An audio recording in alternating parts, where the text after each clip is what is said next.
Well, the fight over water is neither new nor unique to Oklahoma. We've watched as much of the western United States, as well as other parts of the world, deal with dwindling water supplies.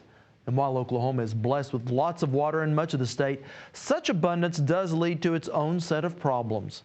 In 2003, state lawmakers issued a pumping moratorium on the Arbuckle Simpson aquifer that covers about 500 square miles in south central Oklahoma, all in a response to a legal fight over who owns the water.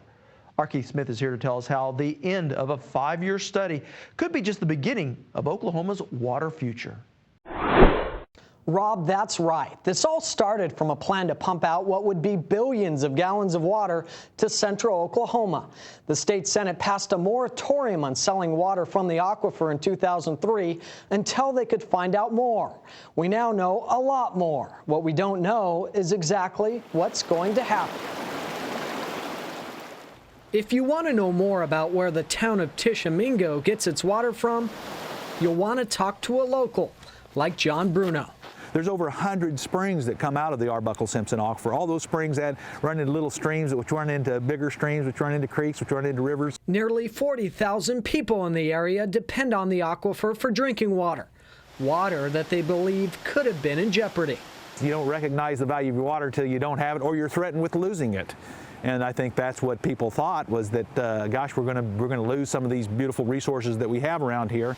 The state began studying the aquifer to see how much water could be taken out without nearby towns finding a trickle.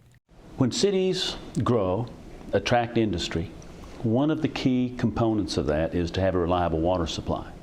Oklahoma Water Resources Board Executive Director Duane Smith says we'll always be talking about water.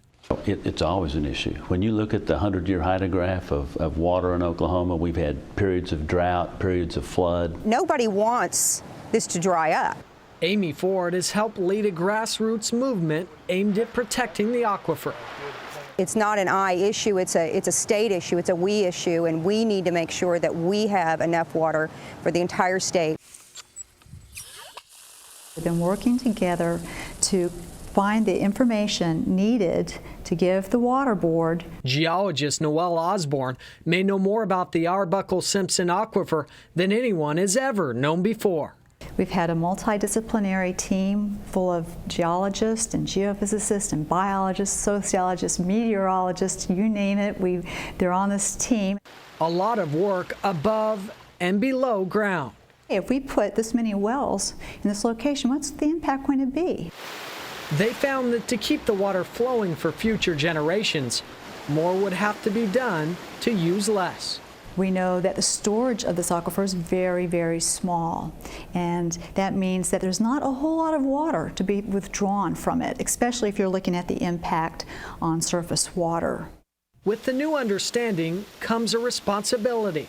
If we pump a lot of water out of the aquifer, every drop of water pumped out of the aquifer is water that will not come out through the streams and springs. It makes you really feel alive and appreciate the quality of the experience that we do have, that nothing's artificial. We didn't create this river. It's been here long before us, and hopefully will be here long after us. I mean, that's why we work so hard, you know, to protect it, is so that it's here forever. It's here for our kids and our grandkids, and, you know, it's here forever. They are the kind of decisions that have to be made ahead of time. They're going to be tough decisions. You know, it's urban versus rural. It's east versus west.